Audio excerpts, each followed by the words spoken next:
नमस्ते बच्चों। सबसे पहले तो क्वेश्चन नंबर 22 डिस्कस करते हैं जो आपको असाइनमेंट में दिया था करने के लिए। 22 का ए पार्ट एंट्रीज देखते जाइएगा, जो मुझे लगेगा कि आपको नहीं आती है वो हम डिस्कस कर लेंगे। Purchases account debit 2 lakh, input CGST account debit 18,000, input SGST account debit 18,000, to Kanta account 2,36,000। B part में बेटे IGST वाला क्वेश्चन था। वो IGST में क्या है बेटे, जब एक स्टेट से दूसरी स्टेट में चीज़ ट्रैवल कर रही है, क्वेश्चन को भी ध्यान से देख सकते हैं। अगर वो कह रहा है कि दिल्ली का ट्रेडर है और मुंबई में सामान बेच रहा है तो दिल्ली से मुंबई में, अगर दिल्ली में ही है तो आप CGST SGST करके करेंगे। और अगर दिल्ली से किसी दूसरे राज्य में, एक राज्य से दूसरे राज्य में जा रहा है, कोई चेंज नहीं, बल्कि क्वेश्चन और आसान हो जाता है। इनपुट CGST SGST करने की बजाय हम केवल क्या कर देंगे, परचेज के साथ हमेशा इनपुट आता है, सो इनपुट IGST अकाउंट डेबिट, और कोई उसको डिवाइड करने की ज़रूरत नहीं, पूरा 12% निकाला और ऐसे का ऐसे लिख दिया। अगर उसी स्टेट में होता तो 6% करके CGST SGST करते। अगर अलग अलग स्टेट्स में है तो CGST SGST लिखने की बजाय हम केवल IGST लिखेंगे यहाँ पर। तो input IGST account debit 12,000 to cash account, इसे नोट कर लीजिए। फिर सी पार्ट सेम, यहाँ पर भी यही हो रहा है, माल दूसरे राज्य में जा रहा है तो यहाँ पर Sudhir account debit 1,77,000 to sales account 1,50,000 to output IGST account. Total का टोटल अमाउंट निकाल कर जितना प्रतिशत है वो यहाँ पर लिख दिया, 18% है शायद, तो उसको कोई वो नहीं करना है, डिस्ट्रीब्यूट नहीं करना है, ऐसे कैसे कैलकुलेट करके पूरा अमाउंट यहाँ पर लिख देना है। 2 टुकड़ों में उसको विभाजित करने की ज़रूरत नहीं है, IGST में उसको डिवाइड करने की ज़रूरत नहीं होती है, ये हमें समझना है। डी पार्ट रेलवे का, railway transport account debit 10,000, input CGST account debit, उसका कितना था पता नहीं, मेरे सामने भी वो क्वेश्चन नहीं है, 10% है, इसका निकल रहा है 10%, तो 5% करके CGST SGST कर दिया। अगर ये एक राज्य से दूसरे राज्य में होता, कुछ नहीं करना था, सीधा इनपुट IGST अकाउंट डेबिट 500 की जगह क्या लिख देते, पूरा अमाउंट 1,000, और यहाँ पर टू कैश 11,000 ही आता। क्लियर है? तो जब एक राज्य से दूसरे राज्य में जाएगा तो आपको डिस्ट्रीब्यूट नहीं करना है, केवल IGST लिखना है। परचेज और एक्सपेंस हमेशा डेबिट, उसके साथ में इनपुट को चिपका देना है। सेल्स और इनकम हमेशा क्रेडिट, उसके साथ में आउटपुट को चिपका देना है। बस ये आपको याद रखना है। आगे डिस्कस करते हैं। ई पार्ट बच्चों, Sidhu account debit to sales account to output CGST to output SGST। क्यों किया हमने ऐसा?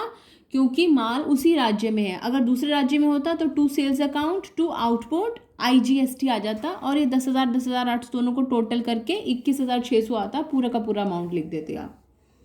F part, air condition account debit 60,000, input CGST account debit 5,400, input SGST account debit 5,400 to cash account.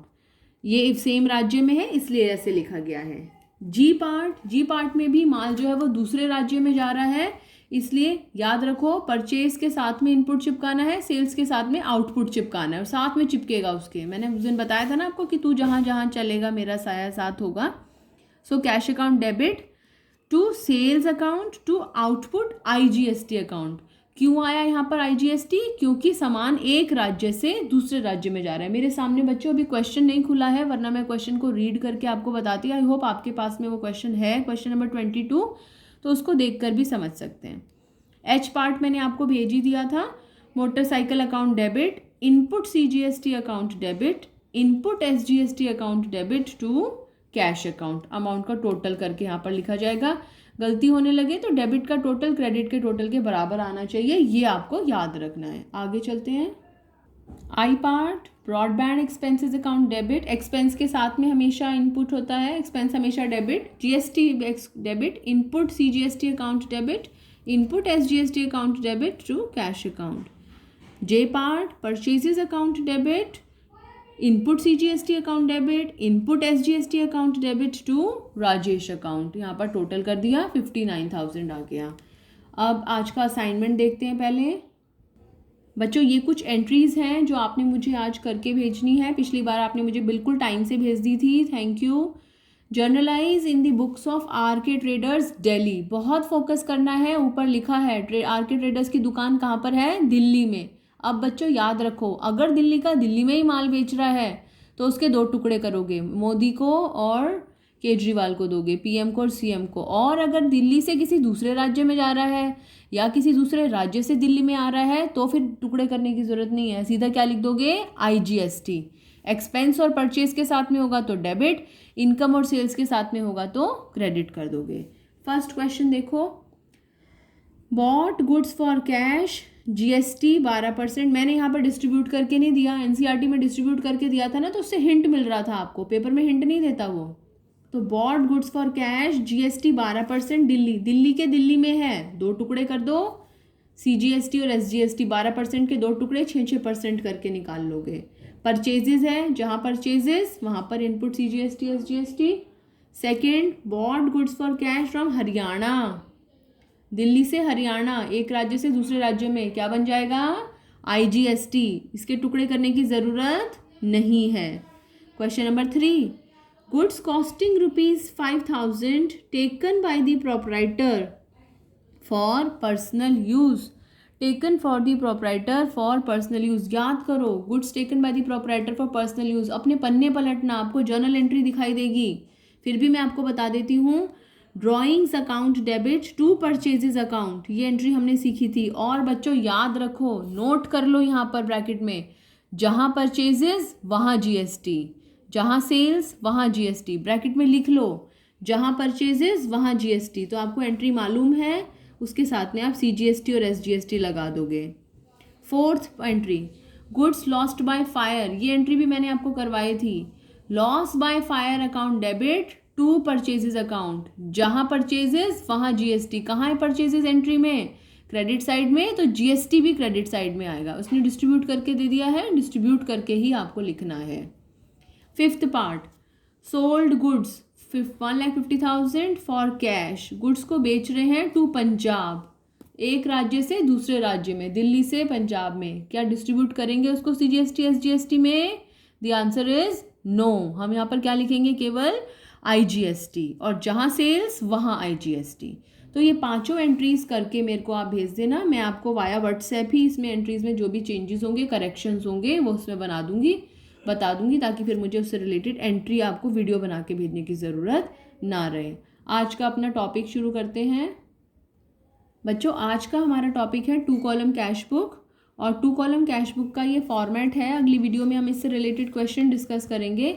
Single column cash book हमें पता है, date particular cash, LF cash, date particular LF cash. 2 column cash book में क्या होता है, एक column cash का, एक कॉलम बैंक का, एक कॉलम कैश का, एक कॉलम बैंक का। अगर पैसा कैश के रूप में आ रहा है तो हम उसे कैश में लिख देते हैं, अगर वो पैसा बैंक में जा रहा है तो हम उस अमाउंट को बैंक में लिख देते हैं। तो इस तरीके से एक ही अकाउंट की मदद से हम 2 खाते मेंटेन कर लेते हैं। आपने अपने लेजर्स देखो तो लेजर्स में आपने कैश अकाउंट अलग बना रखा है, बैंक अकाउंट अलग बना रखा है, तो उससे समय की बर्बादी होती है।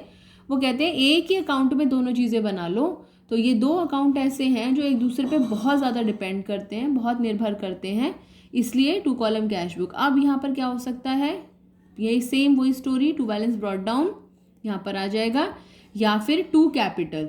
2 कैपिटल मतलब अगर बिजनेस शुरू हो रहा है तो 2 कैपिटल के नाम से पहले से बैलेंस चला आ रहा है तो 2 बैलेंस ब्रॉट डाउन।